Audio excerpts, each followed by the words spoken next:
అందమైన జ్ఞాపకాలతో 80ల తరం నాటి సినీ తారలు. 80ల తరం నాటి దక్షిణాది ఉత్తరాది సినీ తారలంతా ప్రతి ఏటా రీయూనియన్ వేడుకలు నిర్వహించుకుంటున్న సంగతి తెలిసిందే.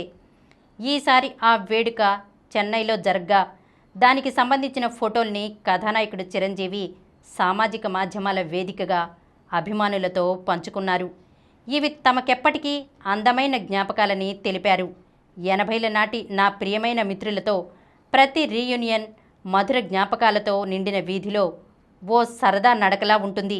బోలెడన్ని నవ్వులు జ్ఞాపకాలతో దశాబ్దాలుగా కొనసాగుతున్న విడదీయరాని బంధమిది. ఈసారి ఎన్నో అందమైన జ్ఞాపకాలు, మరెన్నో నవ్వులతో వేడుక ఆనందంగా సాగింది. మేము ఎన్నిసార్లు కలిసినా ప్రతి రీయూనియన్ మా తొలి సమావేశమన్నట్లుగానే కొత్తగా సంతోషకరంగా ఉంటుంది అని తన పోస్ట్లో రాసుకొచ్చారు చిరు. శనివారం రాత్రి చెన్నైలో జరిగిన ఈ వేడుకల్లో చిరంజీవి, వెంకటేష్, జాకీ ఫ్రాష్, శరత్ కుమార్, భానుచందర్, నరేష్ వికే, రమ్యకృష్ణ, రాధా, రాజ్ కుమార్ సేతుపతి, జయరామ్, సురేష్, సుమలత, జయసుధ, ప్రభు, మేనా, ఖుష్బు, నదియా, రెహమాన్, సుహాస్ని, రేవతి ఇలా 31 మంది తారలు పాల్గొన్నారు. యూరప్కు రాజాసాబ్. ది రాజాసాబ్గా సంక్రాంతి బరిలో సందడి చేయనున్నారు కథానాయకుడు ప్రభాస్. ఆయన టైటిల్ పాత్రలో నటిస్తున్న ఈ పాన్ ఇండియా చిత్రాన్ని మారుతి తెరకెక్కిస్తున్న సంగతి తెలిసిందే. పీపుల్ మీడియా ఫ్యాక్టరీ సంస్థ నిర్మిస్తోంది. మాళవిక మోహనన్, నిధి అగర్వాల్, రిద్ది కుమార్ కథానాయకులు. సంజయ్ దత్ ముఖ్య పాత్ర పోషిస్తున్నారు. ప్రస్తుతం ముగింపు దశలో ఉన్న ఈ సినిమా ఈ వారం నుంచి యూరప్లో కొత్త షెడ్యూల్ను ప్రారంభించుకోనుంది.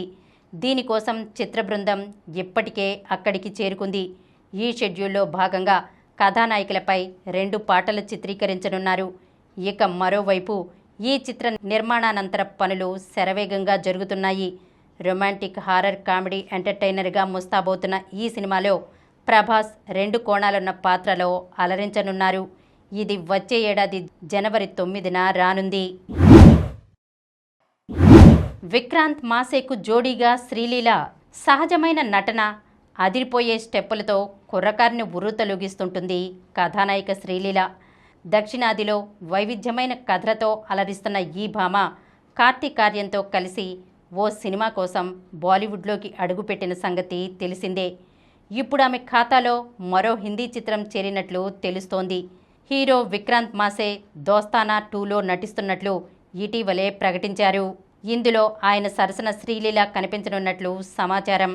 దోస్తానాకు సీక్వెల్గా తెరకెక్కనున్న ఈ చిత్రంలో కథానాయికగా మొదట జాన్వీ కపూర్తో ఒప్పందం కుదుర్చుకున్నారు. కానీ ఆమె తప్పుకోవడంతో ఇప్పుడు ఆ అవకాశం శ్రీలీలకు దక్కిందని బాలీవుడ్ వర్గాల్లో చర్చ జరుగుతోంది. ఈ కార్యక్రమం మీకు ఎంతో నచ్చింది కదా.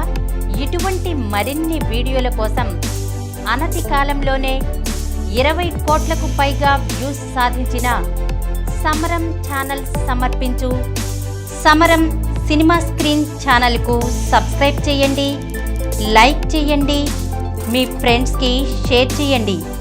అలాగే ప్రక్కనున్న గంట సింబల్ని ప్రెస్ చేయడం మర్చిపోకండి.